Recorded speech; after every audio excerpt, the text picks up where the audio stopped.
बिस्मिल्लाहिर्रहमानिर्रहीम। हम कंटिन्यू कर रहे हैं chapter number 5 of strategic management by Fred R David.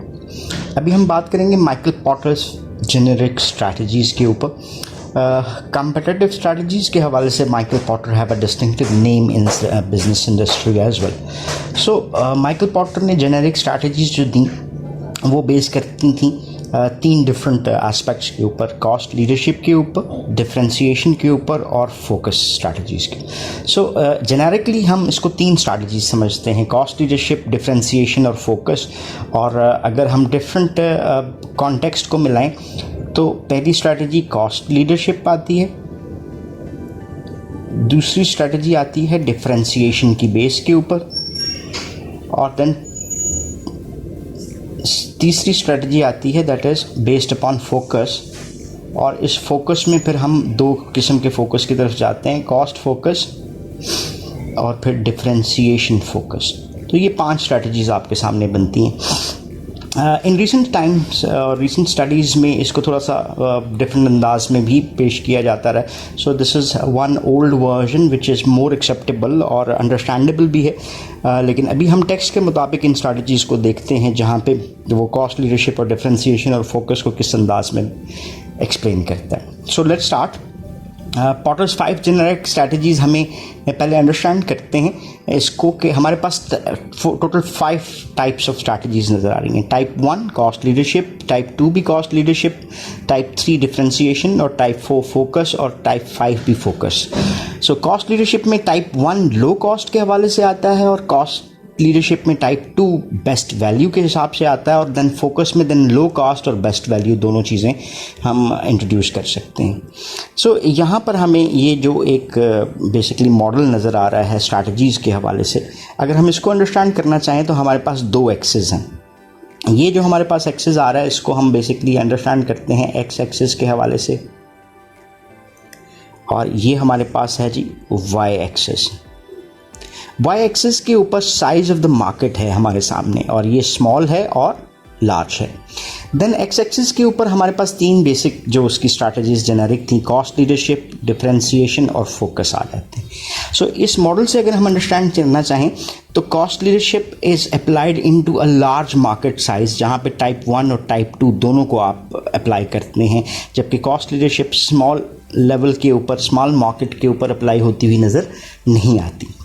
Differentiation as a type 3 strategy can be applied towards the large market as well as towards the small market.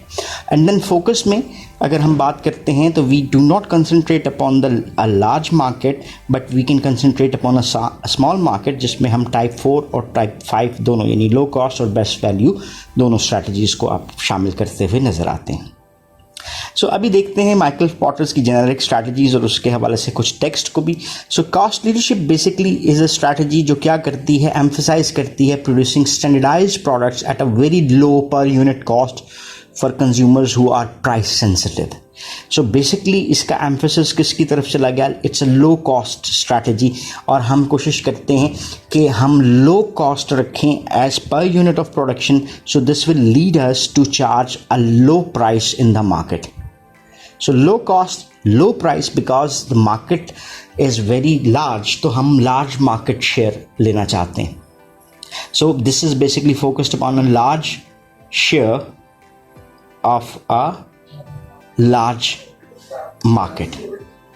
तो ये basically इसका आपको एक एम्फेसिस जो है वो नज़र आता है of cost leadership as a strategy. अब कॉस्ट लीडरशिप में हमारे पास 2 different types of cost leadership strategies आती हैं, जिसमें पहली चीज़ है जिसको हम कहते हैं लो कॉस्ट स्ट्रैटेजी, और दूसरी है इसको हम कहते हैं बेस्ट वैल्यू स्ट्रैटेजी। सो लो कॉस्ट स्ट्रैटेजी से क्या मुराद है कि जब हम प्रोडक्ट्स ऑफर कर रहे हैं to a wide range of customers at the lowest price available on the market. अब ये लोएस्ट प्राइस का एक बेसिकली इफेक्ट क्या है कि जब आप प्राइस को लो चार्ज करते हैं तो इसका मतलब क्या हुआ कि कंपैटिटर्स के लिए उस सेम प्राइस के ऊपर मार्केट में ऑफर करना ज़्यादा डिफिकल्ट होता जाता है। तो इसका मतलब क्या हुआ कि आप एक large share of the market grab करते जाते हैं और अल्टीमेटली आप कॉस्ट लीडर बन जाते हैं। मींस कॉस्ट कम से कम, प्राइस कम से कम, जिसकी वजह से you will be grabbing a large share of the market. चलें जी, मैं इसको ऐसे कर लेता हूँ। सो ये शेयर किसी और के और के पास आ गया, लेकिन ये जो लार्ज शेयर है ये किसके पास है? आपकी फर्म के पास आ जाता है। देन बेस्ट वैल्यू स्ट्रैटेजी क्या है कि ऑफर करती है products to a wide range of customers at the best price value available on the market. Best price value से क्या मुराद है? वैल्यू वो बेनिफिट जो कि कस्टमर गेन कर रहा होता है प्रोडक्ट्स के यूज़ और कंजम्पशन के साथ, और प्लस इसमें क्या कर दिया हमने? प्राइस को, यानी इस प्राइस में इतनी वैल्यू आपके लिए हासिल करना। Just take example of Huawei mobiles at the moment, so they are more applying on a best price value, कि आपको वो प्राइस भी लो दे रहे हैं और वैल्यू भी मैक्सिमाइज करने की कोशिश कर रहे हैं ताकि वो मार्केट से ज़्यादा शेयर ग्रैब कर सकें। So one study states that Huawei sales have gone surplus than the sales of the Samsung, which was the leader in the mobile industry. Then हमारे पास फर्दर इसको करते हैं कॉस्ट लीडरशिप को, कि striving to be the low cost producer in an industry can be specially effective when the market is composed of many price sensitive buyers. Price sensitive buyers को समझना बहुत ज़रूरी है कि मैं अगर कोई प्रोडक्ट ख़रीदता हूँ और मैं मार्केट में मेरे पास इतने ज़्यादा पैसे हैं, मैं जाता हूँ जाके प्रोडक्ट ख़रीदता हूँ और इसको कंज्यूम कर लेता हूँ, लेकिन there are more customers which are price sensitive. जैसे आज अगर हम पाकिस्तान में बात करते हैं तो there is high rate of inflation which is around 16%। सो इसका मतलब क्या हुआ कि लोगों की इनकम या डिस्पोजेबल इनकम किसको कहना चाहिए, वो रिड्यूस हो चुकी है तो वो उतनी, जैसे अगर हम 10 रुपये खर्च करते थे तो आज 10 रुपये ही खर्च करते हैं, लेकिन purchasing power of 10 rupees has reduced, declined. उसकी वजह से people are getting more price sensitive.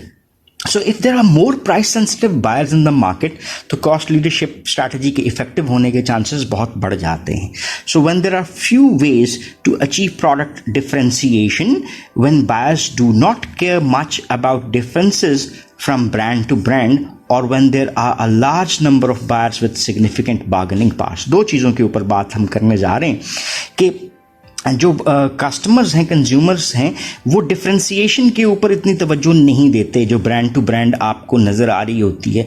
उस सूरत में भी cost leadership is a very effective strategy कि कस्टमर्स का जो कंपैरिजन है वो इतना ज़्यादा मौजूद नहीं है, and they just want to purchase the product and consume it which is of low cost. दूसरी चीज़ ये है कि जो कस्टमर्स हैं, बायर्स हैं, उनमें लार्ज सिग्निफिकेंट लेवल के ऊपर आपको बार्गेनिंग पावर नज़र आती है। So bargaining power of the buyer if it increases तो it can reduce the price in the market as well. So ये भी इफ़ेक्ट आपको उस अंदाज में नज़र आता है। देन है कि कॉस्ट लीडरशिप का बेसिक आइडिया क्या है कि cost leadership strategy is to underprice competitors, underprice the competitors or offer a better value and thereby gain market share and sales, driving some competitors out of the market entirely। ये वही वाला factor है जिसके ऊपर हमने पहले भी बात की कि हम इस तरह से लो कॉस्ट में और लो प्राइस चार्ज करके बहुत सारे competitors को अल्टीमेटली मार्केट से बाहर निकाल देते हैं। So to successfully employ a cost leadership strategy, firms must ensure that total costs across the value chain are lower than of the competition। अब वैल्यू चेन से क्या मुराद है कि जो हमारा कंप्लीट हमारे पास जो इनपुट, यानी इसको हम कहते हैं इनबाउंड लॉजिस्टिक्स, आउटबाउंड लॉजिस्टिक्स, ठीक है, और देन आपके फंक्शंस, ये तमाम के तमाम जो कॉस्ट जनरेट करते हैं किसी भी फंक्शंस के ऊपर, वो कंपैटिटर से कम है। So if it is lesser than competitors तो आप lesser than the competitors cost को रखते हुए लेसर कंपैटिटर प्राइस भी मार्केट में इंट्रोड्यूस करवा सकते हैं। सो देन आ जाता है जी performing value chain activities more efficiently than competition do and eliminating some cost producing activities in the value chain। so ये दोनों चीज़ें जो है ये आपको हेल्प कर रही होती हैं कॉस्ट लीडरशिप स्ट्रैटेजीज़ को रन करने के लिए। देन आती है हमारे पास differentiation as a strategy. As we have already studied in marketing कि डिफ्रेंसिएशन एक ऐसा कॉन्सेप्ट है जो रिलेट करता है to produce those commodities with such characteristics which are not available in the competitor's brand। So differentiation is basically aimed at producing products that are considerably unique This strategy is most powerful, but the source of differentiation is especially relevant to the target market. iPhone, BB, BlackBerry. So iPhone have some feature in it, then iOS is a differentiating characteristics of this phone. BBOS is the then security that they are providing is far better than any other mobile services available. So BlackBerry services के हवाले से तो ये उन दोनों products के आपको differentiating elements नज़र आ जाते हैं. सो आपकी डिफ्रेंसिएशन जो है वो आपको गुड इनफ करती है मार्केट में, because your product is of unique nature, और इसी के ज़रिए आप इस सोर्स ऑफ डिफ्रेंसिएशन को रेलेवेंट रख सकते हैं अगर टारगेट मार्केट के साथ. तो this can be a very successful strategy.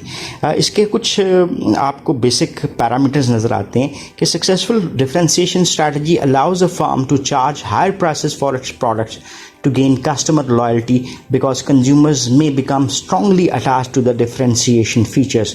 So ये differentiation features क्या create कर रहे होते हैं? They might be creating brand loyalty. Then एक और फैक्टर है कि risk of pursuing a differentiation strategy is that the unique product may not be valued highly enough by customers to justify the higher price. तो ये एक बहुत important element है कि डिफ्रेंसिएशन आप जो लेकर आ रहे हैं उसको प्राइस के साथ ज़रूर जस्टिफाई कर सकें. If lot many of the customers might think that differentiation is there, but the price of that differentiation is very high, तो वो शायद इस प्रोडक्ट को परचेज करने को उस अंदाज में ना तैयार नज़र आए आपको. देन कॉमन ऑर्गेनाइजेशनल रिक्वायरमेंट्स जो आपको नज़र आती हैं for a successful differentiation strategy include strong coordination among the R&D and then marketing functions, जिसमें आपके 4 P's आपको इन्वॉल्व होते हुए नज़र आते हैं, and substantial amenities to attract scientist and creative people. So ये बेसिकली आपका प्रोडक्शन का जो एलिमेंट है और उससे बैक एंड के ऊपर R&D है. If they are strong then you might be viable कि आप डिफ्रेंसिएशन को एज अ स्ट्रैटेजी यूज़ कर सकते हैं. देन थर्ड स्ट्रैटेजी हमारी जो नज़र आती है that is focus strategy. So focus strategy से क्या मुराद है? मींस प्रोडक्शन आपकी जो है वो रिलेट करती है उससे related services that fulfil the needs of small group of consumers. So focus को कुछ हम इस अंदाज में देते हैं. ये हमारी मार्केट थी टोटल, हमने इस टोटल मार्केट को डिफ्रेंशिएट कर दिया बेस्ड अपॉन सर्टन करेक्टरिस्टिक्स. तो क्या बन गए? सेगमेंट्स बन गए. So there are 9 segments. So instead of working on a large market हम एक स्मॉल मार्केट के ऊपर कंसंट्रेट कर लेते हैं. ये हमारा क्या हो गया? फोकस. सो हम वो प्रोडक्ट्स प्रोड्यूस कर रहे हैं, वो सर्विसेज रेंडर कर रहे हैं जो कि स्मॉल ग्रुप ऑफ कंज्यूमर्स की नीड्स के मुताबिक है. Just take example of a racing car. So आपको कार मार्केट बहुत बड़ी नज़र आती है, लेकिन रेसिंग कार जो सी है उस कार मार्केट का एक स्मॉल सेगमेंट नज़र आता है. So basically there are 2 types of focus strategies, जिसको हम कहते हैं लो कॉस्ट फोकस स्ट्रैटेजी आपको नज़र आती है, and then best value focus strategy नज़र आती है. So low cost focus strategy से क्या मुराद है कि इट ऑफर्स प्रोडक्ट्स और services to a small range, जिसको हम कहते हैं niche marketing of customers at the lowest price available on the market. So instead of going for a large share of a large market, we want to go for a large share of a small market, और उस निश के ऊपर काम कर रहे होते हैं और उसमें हम बेस्ट अपनी कॉस्ट को रख सकते हैं और उसी की बेस के ऊपर मार्केट से लोएस्ट प्राइस ऑफर कर रहे होते हैं, so that we can get more sales of that smaller segment. और बेस्ट वैल्यू फोकस स्ट्रैटेजी आपको क्या नज़र आती है? Selling a product to a small range of customers at the best price and value. So हम price भी कम से कम दे रहे हैं और ग्रेटर वैल्यू दे रहे हैं available on the market. So this is sometimes called as focused differentiation. So जैसे हमने एट द स्टार्ट कहा था कि हमारे पास 2 फोकस नज़र आते हैं, एक कॉस्ट फोकस कहलाता है और दूसरा डिफरेंशिएशन फोकस कहलाता है. सो जो वैल्यू का एलिमेंट है, we are offering more value, जो बेस करती है डिफरेंशिएशन के ऊपर.